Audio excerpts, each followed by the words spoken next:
You're injured. It's bound to happen at some point in your pro wrestling journey. But fortunately for you, today's World-Beater Wrestling episode is all about injuries and the things you should be doing during and after to ensure that you keep on the right track and you return better than ever.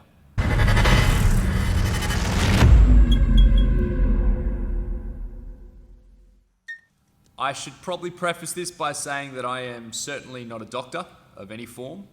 I did a little bit of physio at university, definitely not enough to put me anywhere near classified physiotherapist status, barely an armchair physio myself. However, I am someone who has had many injuries in my career, as most of us have, and I've gone through different means of treating them. I've also been lucky enough to have some fantastic medical staff around me, a lot of them friends that I met through university studies. They went towards physiotherapy and I went a different direction. So either way, I have had my fair share of experiences. The first thing I guess we should look at is what should you do when you do get injured? And I'm a big proponent of not messing around too much. I know as pro wrestlers, we're pretty prone to just getting out the duct tape, taping it up and off you go. It's a very old school mentality.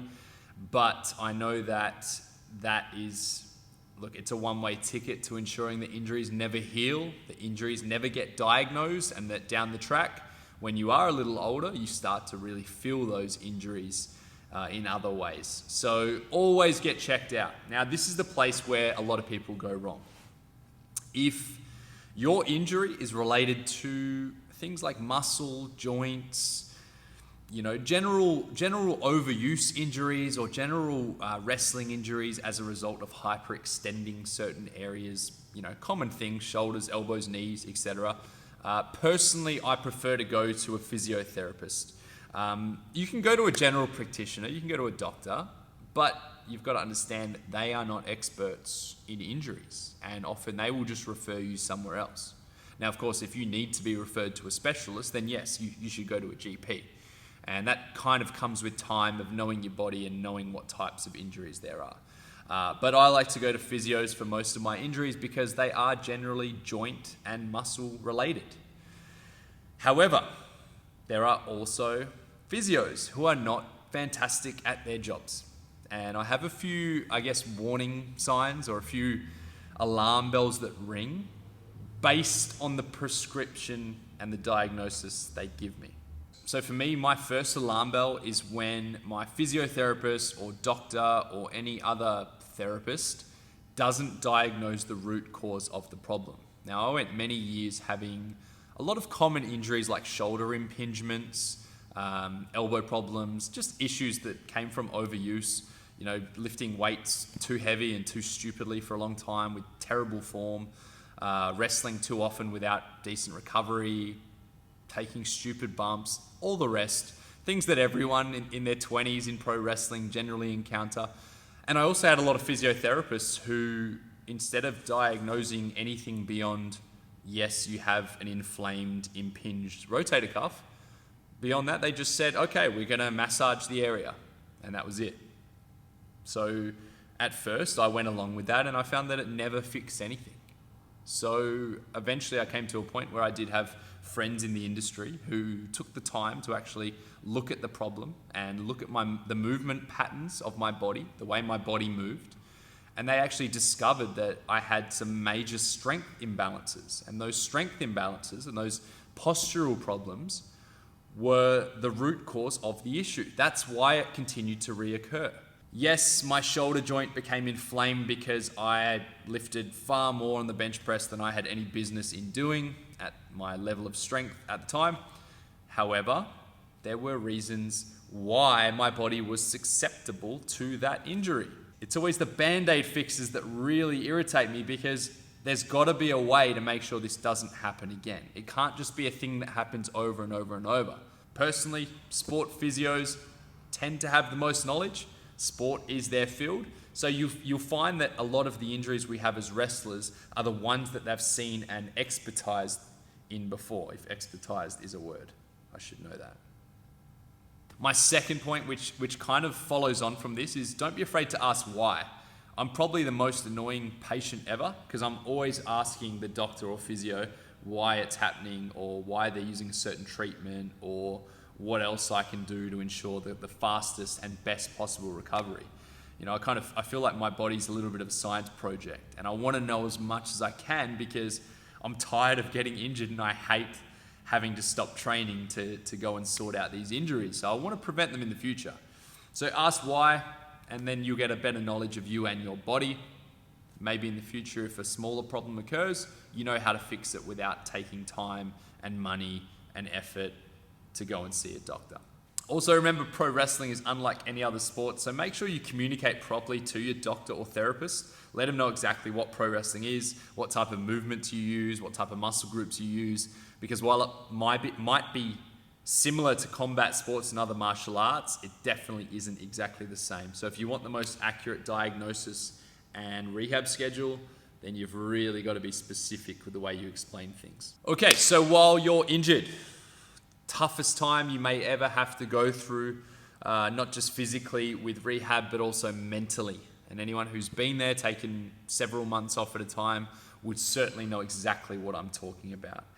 There is often a feeling of FOMO, a fear of missing out, because you're missing big opportunities and you're probably watching them unfold in front of you and you're probably thinking, what if? What if I hadn't done this thing? What if I hadn't gone to that training? What if I had a different opponent and I wasn't injured? Maybe I would have received this opportunity and this opportunity and this opportunity. And to be honest, that is just no way you can ever think. Not just in terms of injuries, but just any aspect of your pro wrestling career. You can never wonder what if, because you'll just beat yourself down. And really, you'll never know what if. So if you are injured and you're in that spot, really take time not just to get your rehab down pat, not just to focus on that side of things, but focus on your mental side. For me, I like to make sure that I'm thinking of the positives. Okay, so I'm always complaining that because I'm spending so much time training and going to the gym and wrestling and traveling, I'm not really having enough time to focus on other things. I haven't been able to tape study a whole lot. I haven't been able to work on my moveset. I have this new gear that I just haven't been able to design and send through for. Well, now's your time to shine. If one thing has now been taken away from your pro wrestling career or your pro wrestling game and preparation, then focus on everything else. Because I know that to focus on all things at one time can be super overwhelming. So make the most of your time off. Don't procrastinate. Put it to good use. Because before you know it, you'll be back in the ring and you'll be back to complaining about all those little things that you just don't have time for. Another thing to really keep in mind is that you want to keep the social aspect of the game running. You still want to show your face. You still want to hang around. And I know that for some people, they feel like when they're injured, if they keep coming to training, keep coming to shows, it's just going to make them feel worse. The jealousy will arise. They'll see those opportunities unfold in front of them that they're missing out on. But I feel like you've really got to stay connected with the community. And yes, it might be tough to watch at times, but that's going to put you in the best possible headspace when you come back. It's going to make you feel like you're still part of the team, and you're also going to learn a thing or two. You can learn so much just by watching. If you're at a training, you can still learn without participating actively.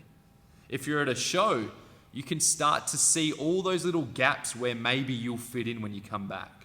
It'll spark your creativity. You can start to brainstorm exactly who you want to be as a pro wrestler when the injury subsides. So stick around, do what you can. If there's an opportunity to maybe help coach or mentor, if you're experienced in the game, then do that too. I can tell you that I've probably learnt the most through coaching because it forces you to really break down those fundamentals that you may have started to forget about as your career progressed. Helping others ensures that you're not only giving back to the wrestling community, but you're actually helping yourself and the way you process things in your brain. Make sure to set some goals as well. They may be short-term goals now that you're on the shelf, and maybe they will lead to the long-term goals that you've also set in the past. I have a whole episode on goal setting that I think is one of the most important I've ever delivered, and if you're on YouTube, I will throw it up in that top bar so you can watch it again.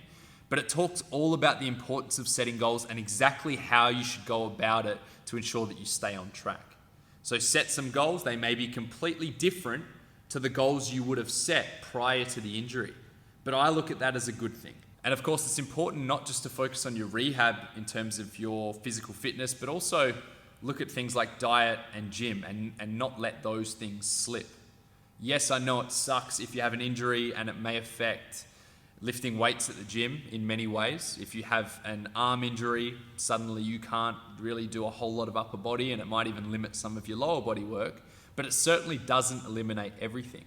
So maybe while your upper body rests, you can start to focus a lot more on your legs and you can raise the volume and raise the intensity, things you couldn't really do beforehand when you were trying to just focus on everything. Maybe you could try other forms of training you haven't done before. Maybe you'll discover things that you didn't know before. I look at this again as a positive. Put your focuses in places that they weren't prior.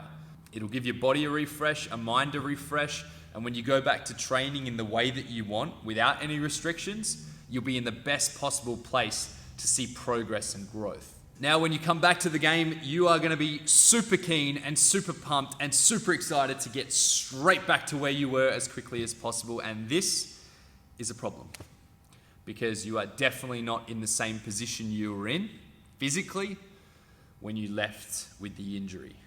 Your strength may have dropped off, your endurance may have dropped off, your power, the stability of your joints and tendons. So you've really got to start slow, and I know it's painful and frustrating, but you have to do it.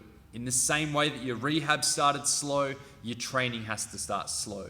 If you're in the gym, maybe starting 3 or 4 reps in reserve is the best way to go. And what I mean by that is 3 or 4 reps until you probably would have hit technical failure. Maybe you love training at high intensity, but it's just not the right place to be just yet. Start slow, and then maybe on a weekly to fortnightly basis, you can lift those intensities. You can start to raise the weight a little. You can start to lift your overall volume in terms of your reps and your sets. You can get a little bit closer to failure, but take it slow and really listen to your body. The same goes for when you get back into the ring. Don't just go gung-ho into a training session. Ease your way into the cardio and conditioning. Ease your way into the break falling, the bumps, the moves.